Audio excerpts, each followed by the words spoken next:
दशकं 51 अघासुरवध। कदाचन व्रजशिशुभिः समं भवान् वनाशने विहितमतिप्रगेतरां समावृतो बहुतरवत्समण्डलैः सतेमनैः निरगमदीशजेमनैः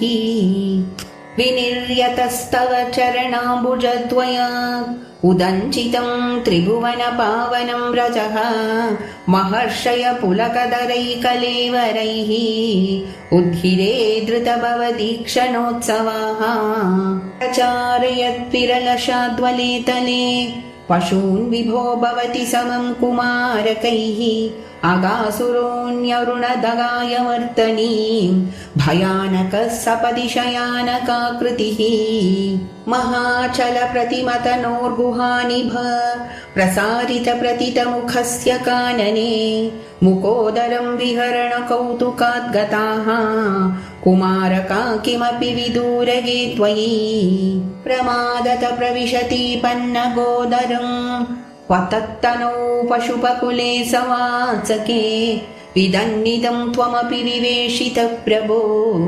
सुहृज्जनं विशरणमाशु रक्षितुम् गलोदरे विपुलितवर्ष्मणा त्वया महोरगे लुटति निरुद्धमारुते द्रुतं भवान् विदलितकण्ठमण्डलो विमोचयन् पशुपशून् विनिर्ययौ रणं दिवि त्वदुपगमार्तमास्थितं महासुरप्रभवमहो महो महत् विनिर्गते त्वयि तु निलीनमञ्जसा नभस्थले न ऋतुरथो जगुःसुराः विस्मयैकमलभवाधिभिः सुरैः अनुद्रुतस्तदनुगतः कुमारकैः दिने पुनस्तरुणदशामुपेयुषी स्वकैर्भवान् तनुत भोजनोत्सवम् शानिकामपि मुरलीं नितम्बके निवेशयन् कबलधरकराम्बुजे प्रहासयन् कलवचनै कुमारकान् बुभोजितत्रिदशगणैर्मुदानुतः काशनं त्विह तव गोपमण्डले मखाशनात् प्रियमिव देवमण्डले इति स्तुतस्त्रिदशवरैर्जगत्पते मरुत्पुरी निलयगदात् प्रपाहि मां गोपिका जीवनस्मरणं गोविन्द गोविन्द नारायण अखिलगुरो भगवन्नमस्ते।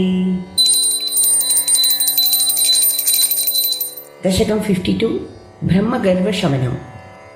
अन्यावतारनिकरेष्वनिरीक्षितं ते भूमातिरेकमभिवीक्ष्य तथागमोक्षे ब्रह्मा परीक्षितुमनास परोक्षभावं निन्येतवत्सकगणान् प्रवितत्यमायां वत्सानवीक्ष्य विवशे पशुपोत्करे तान् आनेतु कामैव दातुमतानुवर्ती त्वं सामि मुक्तकबलो गतवांस्तदानीं भुक्तां स्थिरोदितसरोजभवः कुमारान् वत्सायितस्तदनुगोपगणायितस्त्वं शिक्यादिभाण्डमुरलीगवलादिरूपः प्राग्वद्विहत्य विपिनेषु चिराय सायं त्वं माययात बहुधा व्रजमाययाथ त्वामेव शिक्यगवलादिमयं ददानः भूयस्त्वमेव पशुवत्सक बालरूपः गोरूपिणीभिरपि गोपवधूमयीभिः आसादितोऽसि जननीभिरतिप्रशात् जीवं हि कञ्चिदभिमानवशात् स्वकीयं मत्वा तनूजयिति रागवरं वहन्त्यः आत्मानमेव तु भवन्तमवाप्य सूनु प्रीतिं योर्न कियतिं वनिताश्च गावः एवं प्रतिक्षणविजृम्भितहर्षभार निःशेषगोपगणलालित भूरिमूर्तिं त्वामग्रजोऽपि बुबुधे किल वत्सरान्ते ब्रह्मात्मनोरपि महान् युवयोर्विशेषः वर्षावधौ नवपुरातनवत्सपालान् दृष्ट्वा विवेकमसृणे द्रुहिणे विमूढे प्रादीदृशप्रतिनवान् मकुटाङ्गदादि भूषांश्चतुर्भुजयुज सजलाम्बुदाभान् प्रत्येकमेव कमला परिलालिताङ्गान् भोगीन्द्रभोगशयनान् नयनाभिरामान् लीलानिमीलिततृष सनकादियोगी व्यासेवितान् कमलभूर्भवतो ददर्श नारायणाकृतिमसङ्ख्यतमां निरीक्ष्य सर्वत्र सेवकमपि स्वमवेक्ष्य दाता मायानिमग्नहृदयो विमुमोहयावत् एको बभूवित तदा कबलार्धपाणिः नश्यन्मदे तदनु विश्वपतिं मुहुत्स्वां नत्वा च नूतवतिदा तरिदामयाते होतैः समं प्रमुदितैः प्रविशन्निकेतं वातालयाधिपविभो परिपाहि रोगात्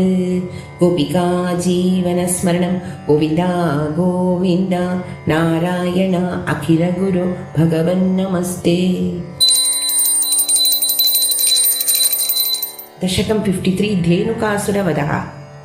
अतीत्य बाल्यं जगतां पते त्वम् उपेत्य पौगण्डवयो मनोज्ञम् उपेक्षवत्सावनमुत्सवेन प्रावर्तता गोगणपालनाय उपक्रमस्यानुगुणैव सेयं मरुत्पुराधीश तव प्रवृत्तिः गोत्रापरित्राणकृतेव तीर्णः तदेव देवारपतास्तदा यत् तदापि रामेण समं वनान्ते वनश्रियं वीक्ष्य चरन् सुखेन श्रीरामनाम्न स्वसखस्य वाचा मोदादगादेनुककाननं त्वम् उत्तालतालीनिव हेत्वदुक्त्या बलेन दूते तबलेन दोर्भ्यां मृदुकरश्चाभ्यपतत्पुरस्तात् फलोत्करो धेनुकदानवोऽपि समुद्यतो दैनुकपालनेऽहं कथं वदं दैनुकमद्य कुर्वे इतीव मत्वा ध्रुवमग्रजेन सुरौगयोद्धारमजीगनस्त्वम् तदीयभृत्यानपि जम्बुकत्वेन उपागतानग्रजसंयुतस्त्वं जम्बूफलानीव तदा निरास्ताः तालेषु केलन् भगवन्निरास्तः विनिघ्नति त्वय्यत जम्बुकौगम् सनामकत्वादवरुणस्तदानीं भयाकुलो जम्बुकनामधेयं श्रुतिप्रसिद्धं व्यतितेति मन्ये तवावतारस्य फलं मुरारे सञ्जातमद्येति सुरैर्नुतस्त्वं सत्यं फलं जातमिहेतिहासि बालैः समं तालफलान्यभुङ्क्ताः मधुद्रवसृन्ति बृहन्ति तानि फलानि मेधो भरभृन्ति भुक्त्वा तृप्तैश्च दृप्तैर्भवनं फलौघं वहद्भिरागा खलु बालकैस्त्वम् हतो हतो धेनुक इत्युपेत्य फलान् ददर्भिर्मधुरानि लोकैः जयेति जीवेति नुतो विभो त्वं मरुत्पुराधीश्वर पाहि रोगात् गोपिका जीवनस्मरणं गोविन्दा गोविन्द नारायण अखिलगुरु भगवन्नमस्ते। दशकं 54 यमुनाकृते कालियः। त्वत्सेवोत्कसौभरिर्नाम पूर्वं कालिन्द्यन्तर्द्वादशाब्दं तपस्यन् मीनव्राते स्नेहवान् भोगलोले ताक्ष्यं साक्षादैक्षताग्रे कदाचित् त्वद्वाहं तं सक्षुदं तृक्षसूनुं मीनं कञ्चिज्जक्षतं लक्षयन् सः तप्तच्चित्ते शप्तवानत्र चेत्त्वं जन्तून् भोक्ता जीवितं चापि मोक्ता तस्मिन् काले कालियक्ष्वेलदर्पात् सर्पाराते कल्पितं भागमश्नन् तेन क्रोधात् त्वत्पदाम्भोजभाजा पक्षक्षिप्तः तद्दुरापं पयोगात् कोरे तस्मिन् सूरजानीरवासे तीरे वृक्षः विक्षताक्ष्वेलवेगात् पक्षिव्राता पेतुरभ्रे पतन्तः कारुण्यार्द्रं त्वन्मनस्तेन जातम् काले तस्मिन्नेकदासीरपाणिं मुक्त्वा याते यामुनं काननान्तम् त्वय्युद्दाम ग्रीष्मभीष्मोष्मतप्ताः गोगोपाला व्यापिबन् क्ष्वेलतोऽयम् नश्यज्जीवान् विच्युतान् श्मातलेतान् विश्वान् पश्यन्नच्युतत्वं दयाद्रः प्राप्योपान्तं जीवयामासि तद्राक् पीयूषाम्बो वर्षिभिः श्रीकटाक्षैः किं जातो हर्षवर्षातिरेकः सर्वाङ्गेष्वित्युत्थिता गोपसङ्गाः दृष्ट्वाग्रे त्वां त्वत्कृतं तद्विदन्तः त्वामालिङ्गन् दृष्टनाना प्रभावाः गावश्चैवं लब्धजीवा क्षणेन स्फीतानन्दास्त्वां च दृष्ट्वा पुरस्तात् द्रागावव्रू सर्वतो हर्षबाष्पं व्यामुञ्जन्त्यो मन्दमुद्यन्निनादाः रोमाञ्चोऽयं सर्वतो नः शरीरे उयस्यन्तः काचिदानन्दमूर्छा आश्चर्योऽयं क्ष्वेलवेगो मुकुन्दैः युक्तो गोपैनन्दितो वन्दितो भूः एवं भक्तान् मुक्तजीवानपि त्वं मुक्तापाङ्गै अस्तरोगान् स्तनोषि तादृग्बूधस्फीतकारुण्यभूमा रोगात्पाया वायुगेहादिनाथ। दशकं 55 काल्यमर्दनम्। अथवा ऋणिघोरतरं पणिनं प्रतिवारयितुं कृतधीर्भगवन् धृतमारिततीरगणीपतरुं विषमारुतशोषितपर्णचयम्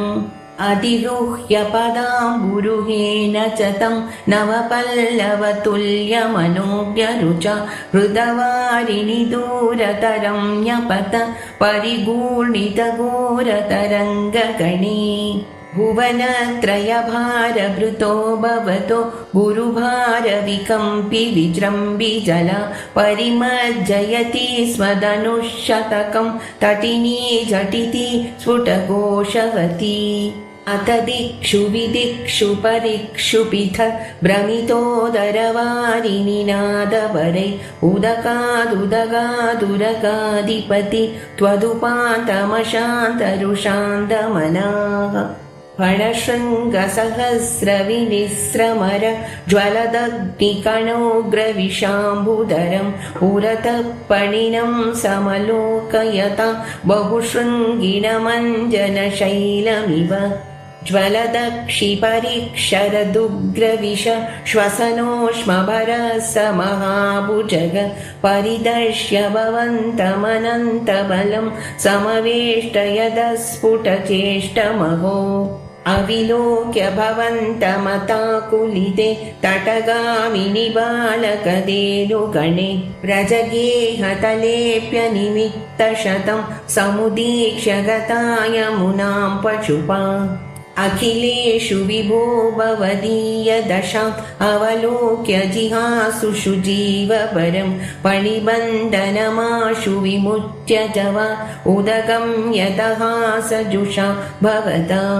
अधिरुह्य ततः पणिराजपणान् नृते भवतां मृदुपादरुचा कलशिञ्चिदनूपुर मञ्जुमिलत् करकङ्कणसङ्कुलसङ्क्वणितम् जगृषु पशुपास्तु तुषुर्मुनयो ववृषु कुसुमानि सुरेन्द्रगणा त्वयि नृत्यतिमारुतगेहपते परिपाहि समां त्वमदान्तगतात्। दशकं 56 काल्य अनुग्रहः। रुचिरकम्पितकुण्डलमण्डल सुचिरमीशतनर्तितपन्नगे अमरताडितदुन्दुभिसुन्दरं पियति गायति दैवतयौवते नमति यद्यदुमुष्य शिरोहरे परिविहाय तदुन्नतमुन्नतं परिमतन् पदपङ्करुहाचिरं व्यहरताकरतालमनोहरम् त्वदवभग्नविभुग्नपणागने गलितशोणितशोणितपातसि पणिपताववसीदिति सन्नता तदबलास्तव माधवपादयोः अयि पुरैव चिराय परिश्रुत त्वदनुभावविलीनहृदोहिता मुनिभिरप्यनवाप्यपतैस्तवै नुनुवरीश भवन्तमयन्त्रितम् फणिवधूजनभक्तिविलोकन प्रविकसत्करुणाकुलचेतसा फणिपतिर्भवताच्युतजीवितः त्वयि समर्पितमूर्तिरवानमत् रमणकं व्रजवारिधिमत्यगं फणिरुपूर्णकरोति विरोधिताम् इति भवद्वचनान्यतिमानयन् फणिपतिर्निरगातुरगैः समम् फणिवधूजनदत्तमणिव्रज ज्वलितहारदुकूलविभूषितः तटगतैः प्रमदाश्रुविमिश्रितैः समगता स्वजनैर्दिवसावदौ निशि पुनस्तमसा व्रजमन्दिरं व्रजितुमक्षमयेव जनोत्करे स्वपिति तत्र भवच्चरणाश्रये दवकृशानुररुन्दसमन्ततः प्रबुदितानतपालय पाल्यति उददनार्तरवान् पशुपालकान् अवितुमाशु पपातमहानलं किमिह चित्रमयं खलु ते मुखम् टिकिनिवर्णत एव हि पीतता परिलसत्यधुना क्रिययाप्यसौ इति नुतः पशुपैर्मुदितैर्विभो हर हरे दुरितैः सह मे गदान् गोपिका जीवनस्मरणं गोविन्द गोविन्द नारायणो अखिल गुरु भगवन् नमस्ते।